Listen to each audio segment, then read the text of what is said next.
Seenaa kana yeroo dhaggeeffattanii baay'een keessan ilmi namaa bineensa akka ta'e akka irraa of eegdan homaa shakkii hin qabu. Sababiin isaa ilmi namaa nama gaarii fakkaate yookaas fira kee fakkaate akkas nyaachuu danda'uu fi akka nallee nyaachuu danda'u viidiyoo kanarraa akka hubattan homaa shakkii hin qabu. Seenaa obboleettii keenyaa isinitti himaa. Dhugaa dubbachuuf seenaa kana osoo baay'ee akka imimmaan kiyyaa galaasu himamoo hin himoo osoo jiru seenaan kun torbee lama ol bira fixee jira. Garuu akka irraa dubbadhus tarii mucayyoo sun na dirqamsiiste. Seenaa kana baay'insaa keessa hambisuu yaala hamma hin danda'e. Sababiin isaa namnis irraa barata, garuu namni akka wanjala irratti yaadu taasisaa jechuudha. Ashama akkam jirtu hordoftoota kee, ani jira galata rabbii. Siinillee bakka jiraattanii viidiyoo isinitti tolee laayik gochuu hin dagatinaa. Yaada obboleettii keenya koomentii jalatti qoodafi. Ani biyya Arabaa waggaa 11 ergan jiraadhee booda mucaan intala obboleettii haadha koo akka aadaa keenyaatti intala aadaa kan jedhamtu haati koof haati ishee obbolaa kan taate yeroo muraasa keessatti biyya Arabaa deemuu miti umurii ishee guutuu biyya Arabaa deemuu kan yaalii hin qabne, garuu ergan waggaa 11 fixee isheen heerumtee haadha ijoollee lama argi taatee maaloo biyya Arabaatti na fudhu, jireenya biyya kanaa dadhabee jira yookaan lubbuu kiyya balleessaa jettee yeroo na kadhattu anis ishii jedhee qarshii haga isheen dhabde itti dabalee fi gargaaree manuma ani jiraadhu ergan fidee booda jarri sun barsiisii galiidha malee waliin taa'aa miti waan ta'eef anis duraan sararatanyaa barbaadan siniif fideen barsiisee hojii galaa jechuu malee waliin teenyaa gonkumaa dubbadhee waan hin beekneef, garuu mucaan kun dhuftee baatii 4 osoo hin fixiin yookaas ji'a 4 osoo hin fixiin akka nama waggaa 7-8 biyya Arabaa taa'ee nyaata hojjechuu, mana qulqulleessuu, jara jala fiiguu waan hundumaa naan ol taatee yeroo argamtu anis baay'ee aaree maadaamii kootiin anoo biyya galuun barbaadu yoo feetan ishee gashaa malee jedhe yeroo itti himu, maadaamiin koos gonkumaa isheen gashinu si gashina malee ati hojii quuftee jirtaa sirriittiin hojjettu jettee yeroo natti himtu anis baay'ee tokko gubachuun mucayyoo kana lubbuu ishee balleessuuf ergan murteessee booda isheen halkaniif guyyaa in hojjettiin teessu, ani garuu hojjedhes dhiisis namni natti hin dubbatu, kan duraan akka wayii na jaalatan si malee sararatanyaa biraatti baruu hin dandeenyu kan jedhan har'a garuu isheen dhuftee baatii 4 keessatti bishaan nuuf kennii miti, mana qulqulleessii miti, maqaa kooyyuu waamuu dagatanii waan ta'eef anis gara biyyaa galuu gonkumaa hin barbaadu jedhee aarii koo obbaafachuuf ishuma waamee koottuu situ gara biyyaa gala malee ani gonkumaa hin galuun jedhu. Isheenis rakkoo biyyaa akka itti dhufe beektaa, maaliif hangalaa yoo ta'uu baatellee mana naafaa jijjiiran malee ani gonkumaa gara biyyaatti galuu hin barbaadu isheen jettu. Yoo ati baatee hin galle natu lubbuu kee si balleessee halkan osoo aramna raftuu qoshaashaa si darbaa jedhee yeroo isheetti himu, isheenis maalaniifati obbolaa miti moo maal taatee seexana maaltu mataa si rukutee jettee baay'ee tokko yeroo isheen boossee maraattu anis dhugumatti lubbuu ishee balleessuuf halkanii guyyaa yeroo irratti yaaduu jalqabu, maadaamiin koos yaadni koo ishee fi galuu dinnaan ati gara biyyaa galuu qabda yeroo naan jettu anis mucayyoo kana ajjeesee gara biyyaa galuu waan hin qabuuf haa ta'u malee guyyaa tokko bakka isheen raftu dhokadhee barrii duuba yeroo dhaabadhu bakka tokko hin bullu. Sababiinsaa jaartii dadhabduu waan jirtuuf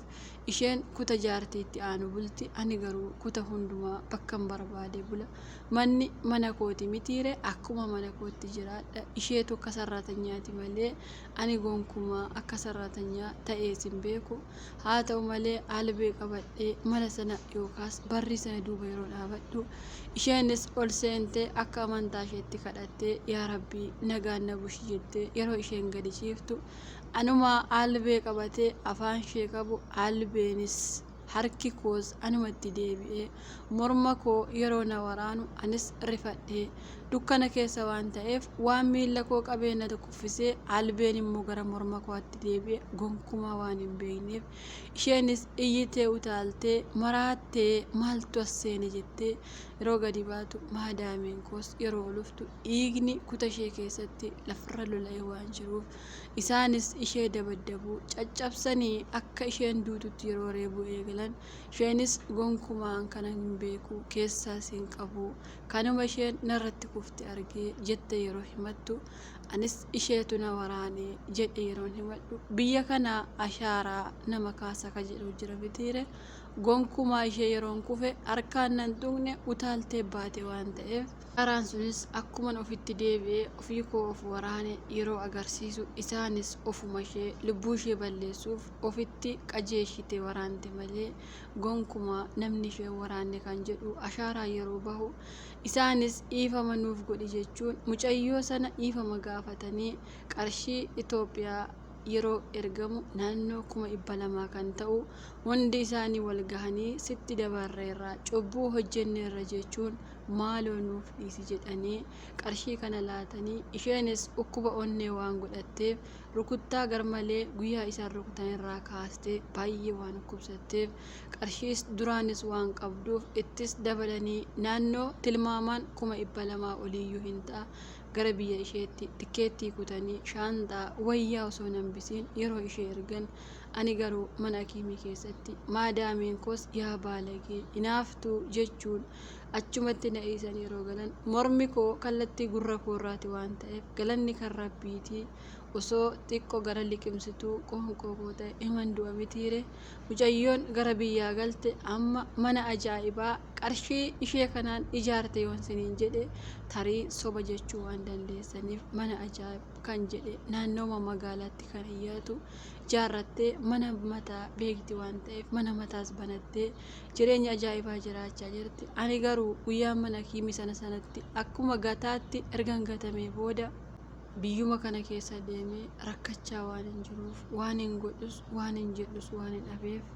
biyya galuuf homaa qarshii ofirraan qabu as keessa jiraachuufis onnee ittiin jiraadhu hin qabu sababiinsaa yoon biyya gales maatiin koo gootummaa guutuutti na ajjeesuyyuu waan danda'aniif mucayyoo kan keenya taate biyyaa baastee akkana goote jedhanii natti dhaadachaa waan turaniif ammas waan godhu wallaalee sammuu koos hin beeku biyya kana keessatti rakkachaan jira maal akkan godhu yaada keessan naaf qooda galatooma itti obboleettiin keenya seenaa ishee baay'insasaa keessa hambisee sababiinsaa ijoolleen biyya arabaa 2-3 taatanii hojjettan walitti hinaafuurraan kan ka'e arabni maana jaalatti maa ishee jaalatti irraan kan ka'e wal miidhuu kan dandeessa waan ta'eef seenaa kana baay'insan keessa hambisee